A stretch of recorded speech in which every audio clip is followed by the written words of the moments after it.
Olá, pessoal. Meu nome é André Luiz Ferreira, sou gerente de sustentabilidade da IMA, Informática de Municípios Associados. Estamos aqui hoje em mais um Momento Pet, falando dos direitos dos animais, de sustentabilidade e meio ambiente, com a veterinária doutora Iandra.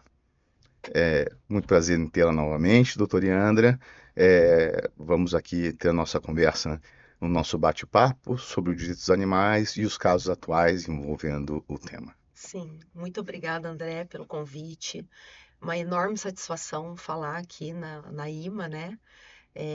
E a repercussão, a gente sabe, né? A gente tem um feedback, então eu acho que tudo que envolve, né, a causa animal, as causas animais de sustentabilidade e meio ambiente, enfim, elas precisam ser ditas, né? A gente precisa procurar mesmo dizer para conscientizar as pessoas. Então, eu fico muito honrada de, né, ter sido convidada mais uma vez. Então é isso, vamos bater um papo aí, falar sobre a questão dos. Infelizmente, a gente vai falar sobre os maus tratos, mas isso precisa ser dito, né? Porque, infelizmente, a gente vê isso, né? A gente se depara com as notícias diariamente. Então, isso precisa ser dito mesmo, né? A gente precisa encarar de frente, né? Perfeito. Doutora, vamos abrir então com um caso é, que ficou bastante conhecido na mídia e foi bastante comentado, e no caso do cão-orelha, né, ou do Sim. cachorro comunitário, e que foi, infelizmente, perdeu a vida numa agressão injustificada. E como profissional da área, qual foi a sua reação diante do caso, tanto como profissional como ser humano também? Sim. André, eu acho que, assim, a minha sensação, né, acho que para a maioria das pessoas, é isso que a gente espera. É indignação, é choque, né? Embora a gente tenha, assim, infelizmente, a gente tenha no noticiário todo dia, né, essas questões de violência que são infringidas contra os animais, contra as pessoas, né? Então, assim, o ser humano que a gente vai falar um pouquinho mais à frente sobre isso, né? Mas se ele tem coragem de infringir um sofrimento ao animal, ele também, né, vai. É provável que ele faça isso também para um outro ser humano semelhante, né? Então é muito chocante isso. E eu queria começar assim falando de algo, eu falo assim que é um fenômeno paradoxo, sabe, que a gente vive. Porque, por um lado, a gente tem uma humanização de pets, principalmente, né, dos animais de companhia, Sim. e de outros, a gente está vendo também um movimento que vai além também do animal de companhia, aquele que está dentro da nossa casa, o cão e o gato, para outras espécies também silvestres, que estão cada vez mais perto da gente, né? E então, assim, ao mesmo tempo que a gente tem esse movimento de humanização, que a gente vê muitas situações também extremas, né? A gente vê, por outro lado, o quê? Uma brutalidade, assim, é como se a gente estivesse retrocedendo também, né, nas questões de crueldade. Então, você tem uma parcela fazendo muito, às vezes até demais, né? Porque humanizar também é uma forma, vamos dizer, entre aspas, de maus tratos, no meu entendimento, porque se você não respeita a natureza do outro, então você também está causando, assim, um certo nível, um grau ali de sofrimento. A gente tem visto muita mudança de comportamento dos animais por conta da intervenção humana, né? Por questões emocionais humanas, a gente vem também modificando o comportamento dos animais nesse movimento de humanizar, né? Isso também não é de hoje, mas é que a sociedade moderna, as questões, né, mentais, as questões emocionais, muito disso é direcionado para o animal, né? Então, por isso que eu falo do paradoxo. Você tem os extremos ali e a gente se depara com a brutalidade, né? É como se a gente tivesse realmente tá vivendo numa época que, meu Deus, assim, a gente ainda tem notícias, né, sei lá, de um evento de rinha de cão, de rinha de galo, Verdade. não é? Então, assim, o próprio rodeio, né? Que sempre assim, o rodeio com montaria, vamos dizer, né? Que também tem as frentes assim que defendem, né? A questão do circo com animais. Então a gente tem muita coisa Uma na era de extremos, né, doutora? Isso, muitos extremos. Então esse é o paradoxo. Então esse é um ponto, né? Vamos dizer, tecnicamente, a gente pensando numa forma abrangente como sociedade. E como pessoa, é assim, é ver que de certa forma a gente está falhando, né? Assim, o ser humano falha no respeito, como eu disse, pela natureza do outro. Isso é muito triste, né? Então, assim, de uma forma ou de outra, sendo humanizando, né? E também a crueldade, você não está respeitando. Porque a gente está aqui todo mundo para. Nós coexistimos nesse planeta, né? Então a gente precisa respeitar a natureza do É outro, verdade. não é? E do ponto de vista veterinário, em relação à agressão, quais são os efeitos que a doutora enxerga que um animal maltratado, seja no âmbito doméstico, um animal que vive na rua, animal comunitário, que tipos de problemas pode causar para o animal e os reflexos que isso pode causar, inclusive da relação dele, como a doutora bem colocou, com os seres humanos? Sim, sim. Olha, do ponto de vista, digamos, médico, né, de saúde, a gente pensa assim, um animal que vive numa condição, seja um cão comunitário, um gato comunitário, mas assim, o cão que vive, né, numa situação assim, e o gato, ele está sujeito a todo tipo de trauma, né, assim, digamos. Desde um atropelamento, né, porque você não tem uma barreira ali, é algo que, né, que impeça esse animal de ter um acesso. A gente sabe como é que é o trânsito, principalmente nos grandes centros. A gente vê muitos animais assim soltos próximos de rodovias, né? E aí não só cães e gatos, gatos nem tanto, mas cães e animais de grande porte. Então esses animais estão sujeitos a esse tipo de trauma, então atropelamentos e na questão dos maus tratos mesmo, que é intencional, né? Digamos, o trauma assim é paulada, é pedrada, água quente, né, para espantar e, enfim, todo tipo de que o ser humano é capaz de fazer, que a gente vê. Então, a dor aguda, né, que causa isso no animal, o trauma, assim, e aí sequelas motoras, né, sensoriais. Então, assim, a gente resgata muitos animais, a gente recebe nos atendimentos animais que ficam cegos, animais que assim, por conta da surdez também, vamos falar daí da questão dos fogos de artifício. A gente sabe que é proibido, não pode, Verdade. mas isso acontece, né? Então não existe um rigor também para impedir que esses traumas físicos aconteçam, sejam num grau menor, né, que a gente poderia impedir, e quando a gente vai para o extremo, que é o maltrato, né, o maltrato mesmo que é infligido a esses animais. É muito trauma. Então, assim, a gente pensa como o que aconteceria para a gente, no nosso corpo. Então, não existe essa coisa de, os animais não sentem dor. Isso já é, né? A gente sabe que isso não existe, mas até isso não é tão, vou dizer assim, se a gente pensar numa linha do tempo, até algumas décadas, sei lá, atrás, por exemplo, os bovinos, né, animais de produção. Isso também não era respeitado, digamos, né? A questão da dor dos animais, né? A Verdade. questão mental também, a questão. E a gente fala, né, do matadouro, lá do frigorífico. Então, assim, o animal sabe, ele sente, né, ali que o outro, o seu semelhante, está ali sofrendo, enfim. Então, ele sente. A dor aguda num trauma, ela é assim como acontece com a gente. Todo mundo já teve dor, né, em algum momento. Já sofreu alguma coisa. Então é absurdo.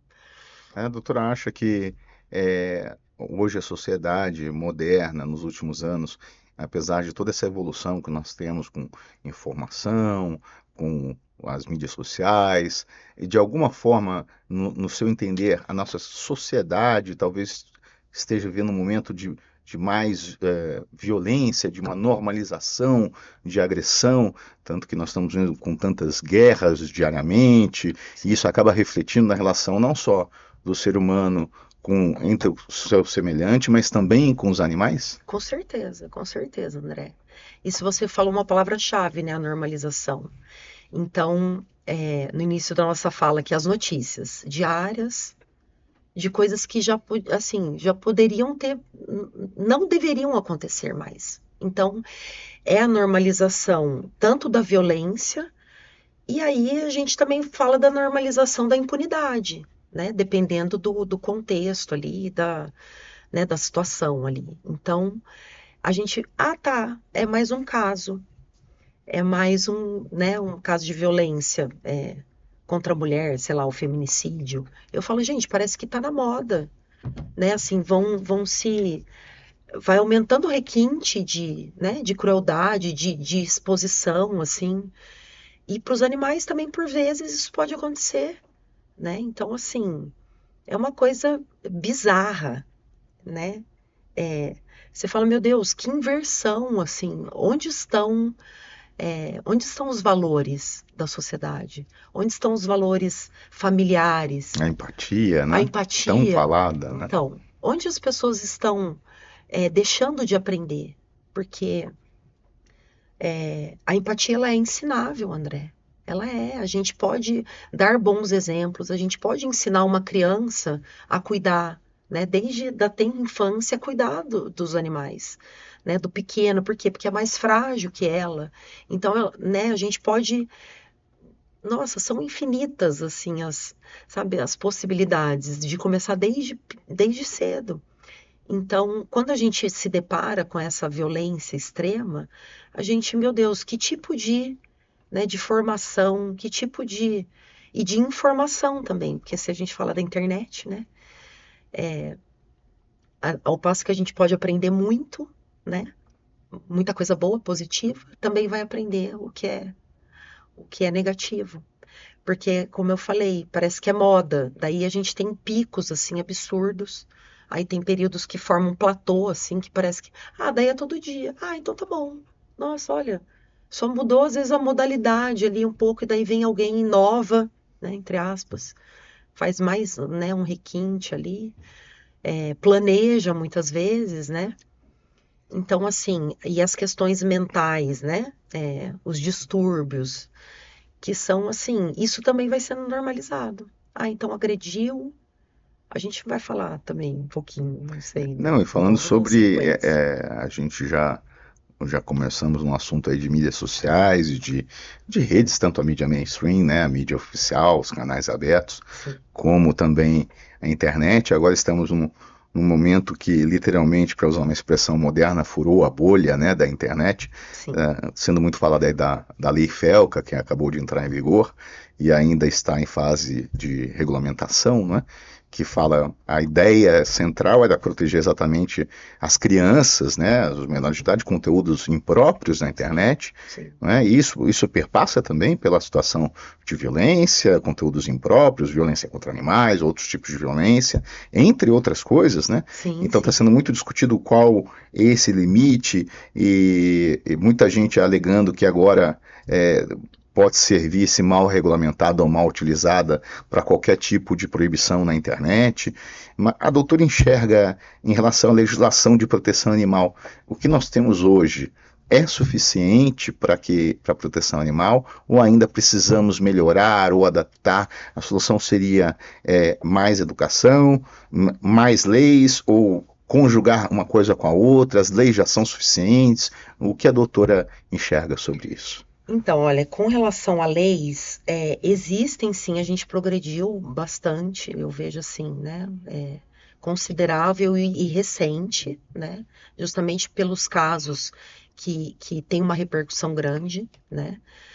Tanto assim no nosso território quanto internacionalmente, alguns casos, como o do Orelha mesmo, repercutiu fora do Brasil, né?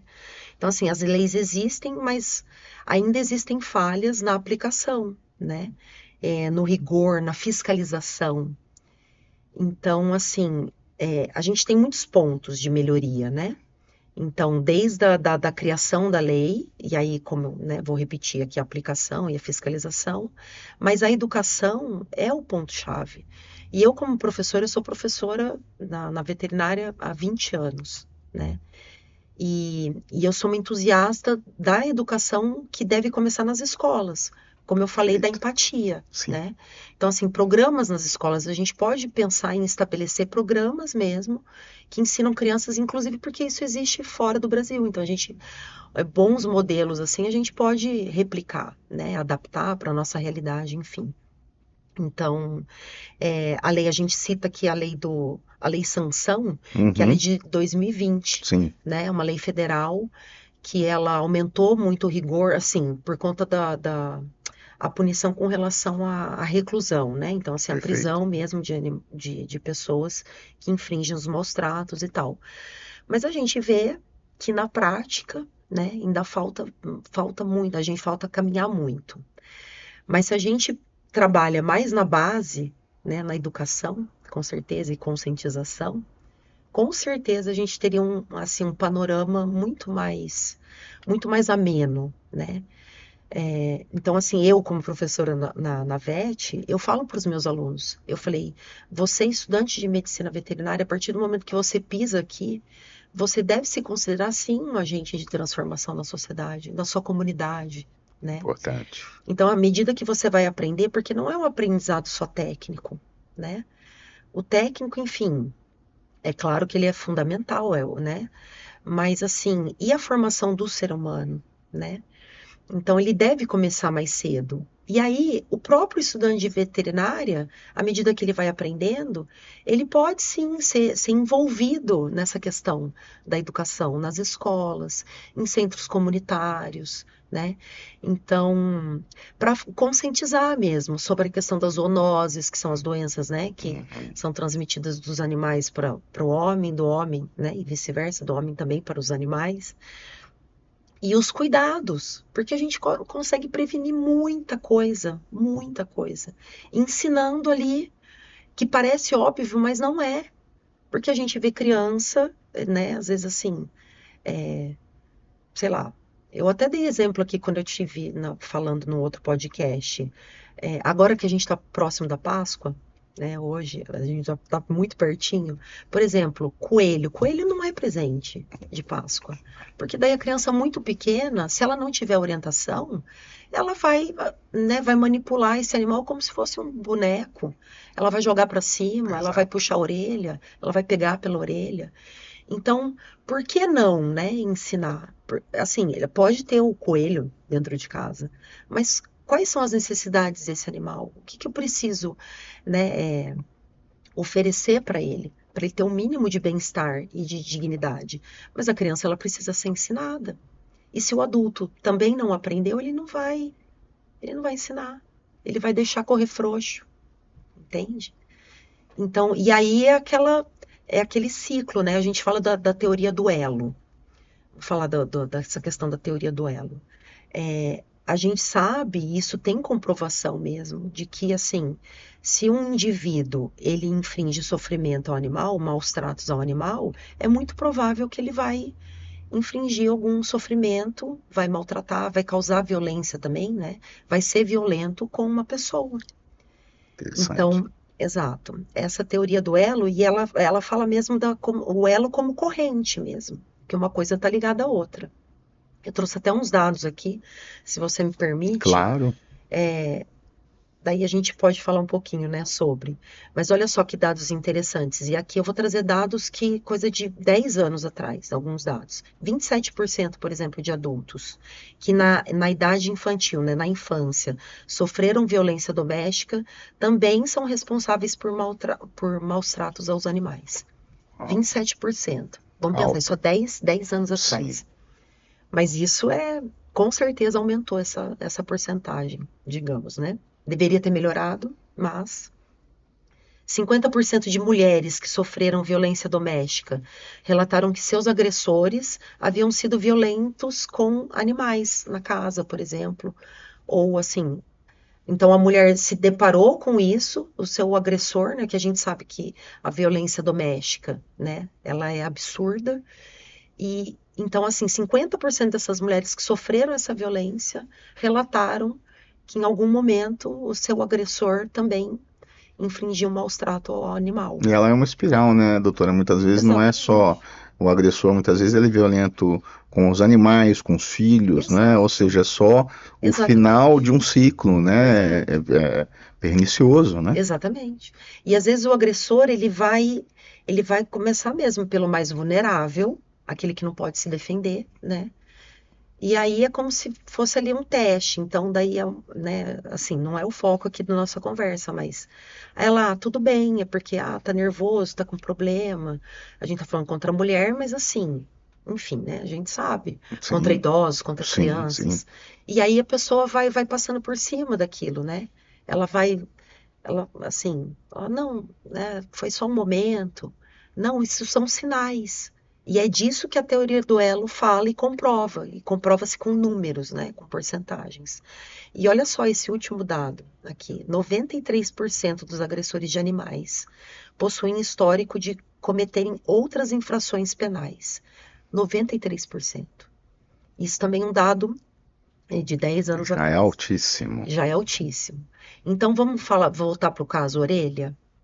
Adolescentes, né, inconsequentes, delinquentes, enfim, não estou aqui para julgar nada, né, como foi conduzido, né, mas assim, infringiu aquele maus tratos, aí ele vai para as esferas maiores, né? Então assim, não tem a punição, não tem a consequência, né? Ele vai ele vai se aventurando cada vez mais, né? E aí é o ciclo da violência que se fecha mesmo. Começa com mais um vulnerável, né? O que não pode se defender é o que a gente fala da covardia. É a Uhum. covardia. Agredir, né? Aquele que não pode se defender. Ou o que é pior, quando a gente fala de um animal, vamos falar assim, né? A questão do orelha. Um animal que passou ali é a Praia Brava, né? Em Florianópolis que aconteceu Sim, sim, isso. acredito, sim. Um animal que teve ali convivência com a comunidade me parece que 10 anos, Sim, coisa assim. Um tempo, né, enorme. E aí esse animal confia nas pessoas, exato. na aproximação das pessoas. Ele ali ele é alimentado, né? As pessoas fazem carinho, as pessoas brincam, as pessoas interagem de uma forma que é amistosa, né? Então é agradável, ali o animal está sendo cuidado. E aí ele confia no ser humano. Então vamos tentar, né, desenhar isso. Então, adolescentes se aproximam, né? Talvez assim, né? Sob efeito do álcool, não sei como é que foi a situação, mas chama o animal, às vezes até conhece já, né? Talvez planejaram alguma coisa do tipo. Qual é a gente pensa, o que passa pela cabeça, né? Assim, como que você vai fazer isso e aí? É o que a gente coloca, né, doutora? Um animal comunitário, quando a gente vai definir um animal comunitário, é, é uma pergunta que eu faço, doutora, mas ao mesmo tempo já puxando aqui, o que a doutora colocou, o animal quando se torna da comunidade e se acostuma com a presença humana, até mesmo quando você vai em algum lugar como um bosque, que tem animais soltos, Sim, né? Muitas vezes tem até avisos, tipo, os animais já estão acostumados, mas não se aproxime deles, ou seja, eles exato. recebem a comida, mas principalmente aqueles que não são animais domésticos, né? Sim, Que ficam, por exemplo, capivaras, né? Cutias, cutia. às vezes Primatas, né? O primatas. sagui, que é muito comum. Tem muitos avisos assim, olha, é um animal selvagem, Sim, não se aproxime, mas ao mesmo tempo eles vinculam o ser humano à comida, exato. e aí o animal comunitário ele se enquadra nesse aspecto, então ele se acostuma com a presença humana. Com certeza, porque ele encontrou ali um conforto, né? Digamos, ele tem um abrigo e ele tem um alimento. O animal ele sempre vai procurar isso, vai buscar isso, né? É, quando a gente vê, por exemplo, sei lá, a invasão de uma espécie, até para um supermercado, sei lá, ele vai se aproximando. Dificilmente um animal vai entrar assim, sabe, direto. Ele vai se aproximando ali das pessoas, principalmente quando ele já vive numa condição porque não tem um responsável por ele, alguém que acompanha, que cuida ali todo dia. E aí ele vai se tornar comunitário. Então ele vai se achegando. As pessoas vão, né? Vão oferecendo comida, o carinho. Às vezes está com algum ferimento. Então, o cão comunitário, ele começou nesse, né? Assim, o cão comunitário também trouxe aqui um dado, né? O termo cão comunitário, ele ganhou força jurídica em 2008, por uma lei que foi um projeto de lei de São Paulo, do estado de São Paulo. E Sim. depois foi pulverizando para outros estados, e isso fortaleceu também a criação de outros projetos de lei federais, né? Então, 2008. Porque qual que era a intenção, né? O que aconteceu com essa lei em 2008? A criação mesmo, né, do cão comunitário.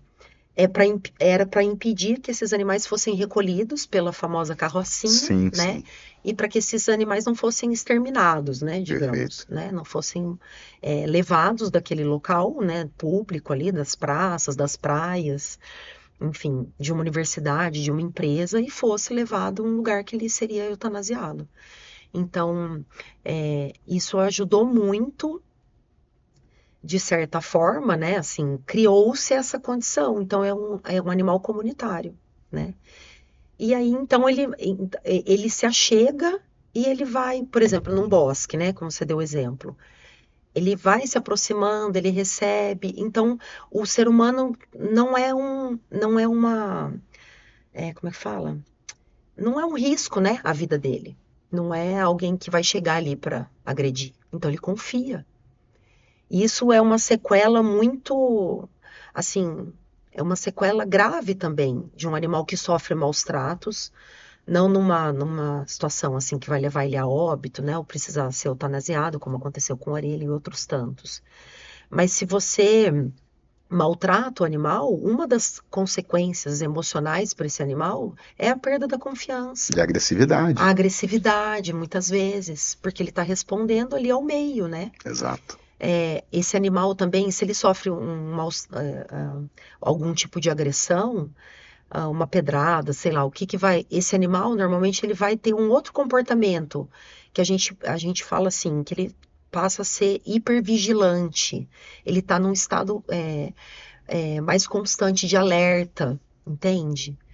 Mas no caso do Orelha, ele estava ali já há tantos anos e para ele era tranquila a aproximação.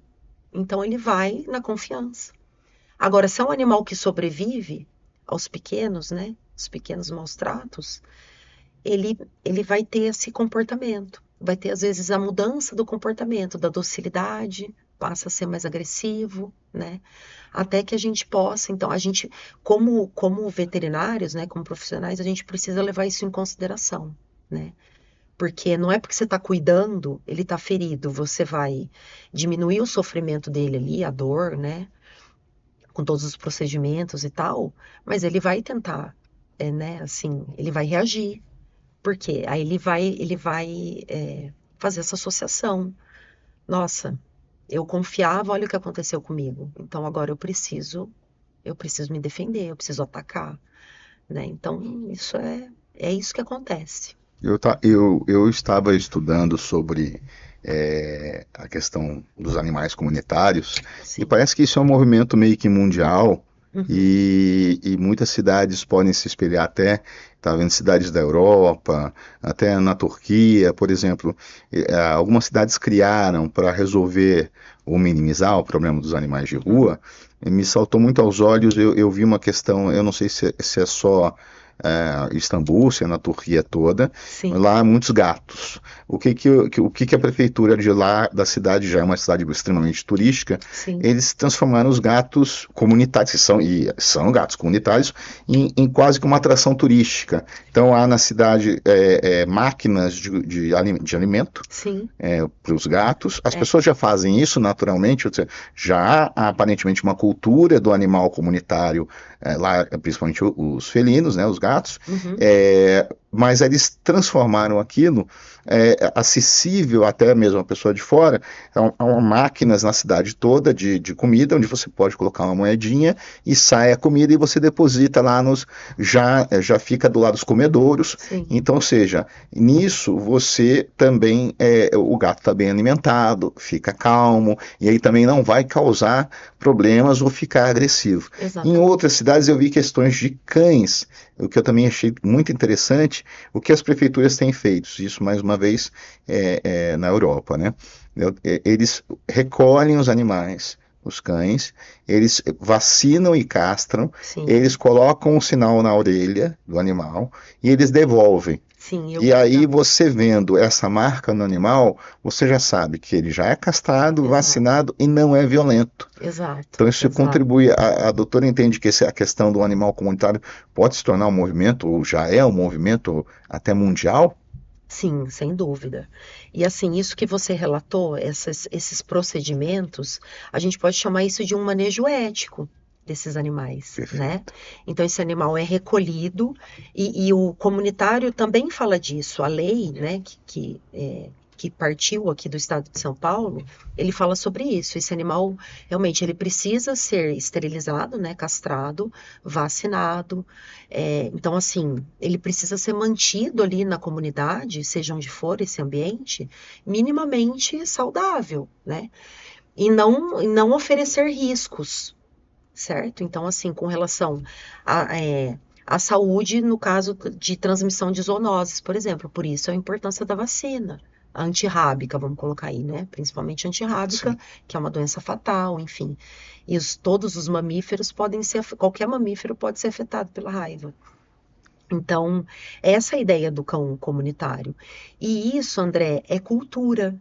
Isso, assim, é algo que a gente vai implementando, seja pela via da lei, né, da punição, seja pela educação, que é um caminho, assim, ele é um caminho mais longo, mas ele é um caminho que porque a partir do momento que você tem uma sociedade, né, culturalmente educada para aquilo, uma sociedade que respeita, e aí o que que acontece? O índice de violência, né, de maus tratos, ele cai vertiginosamente.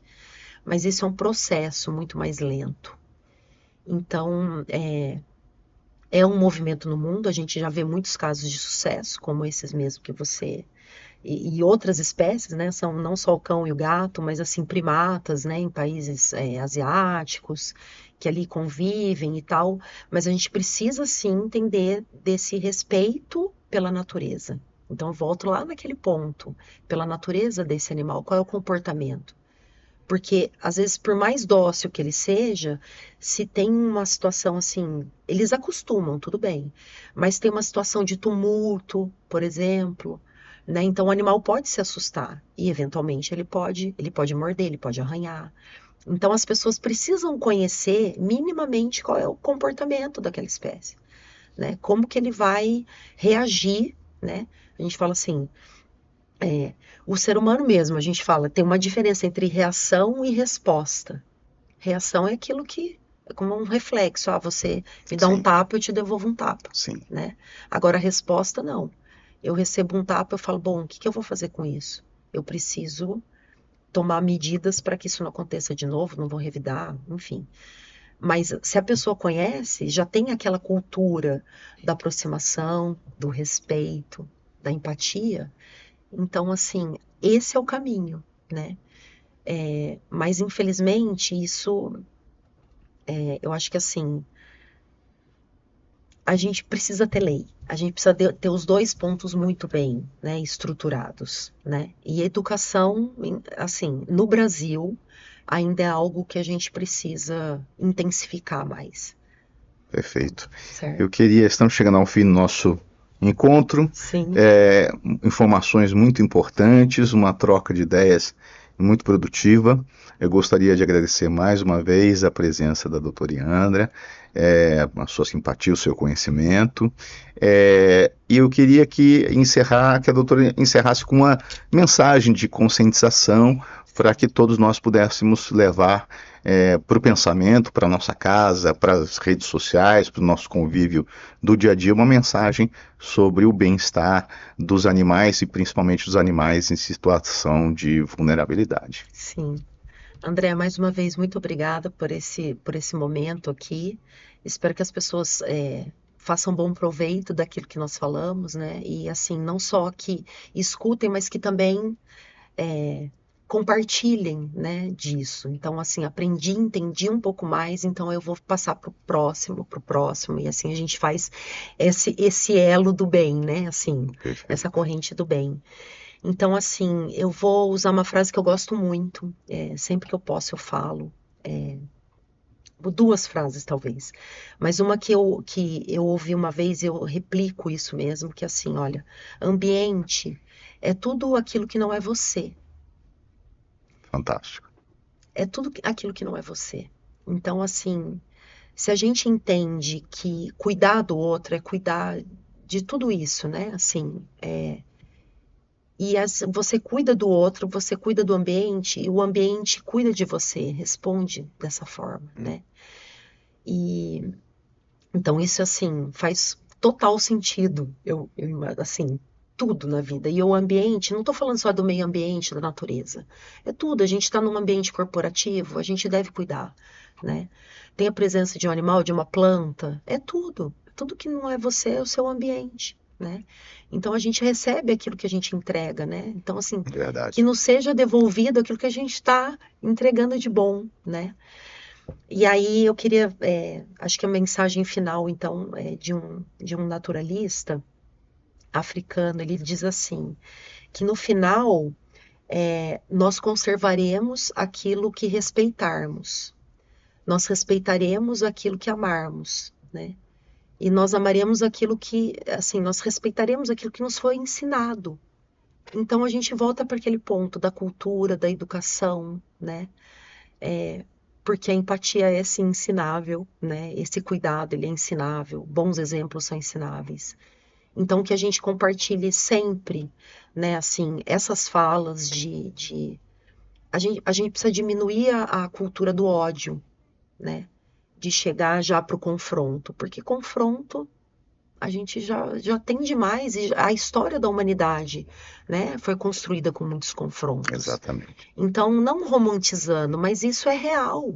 No final, a gente vai conservar aquilo que nos foi ensinado, porque é um processo, respeitar, amar, porque tem muita gente distorcendo, sabe, amor. Então, amor, ele implica respeito. Não tem como E dissociar isso. responsabilidade, né, E doutora? responsabilidade, com certeza. É isso É aí. Muito, isso. muito obrigado. Ficamos aqui. Agradecemos a todos aqueles que estão nos assistindo. Até o próximo Momento Pet.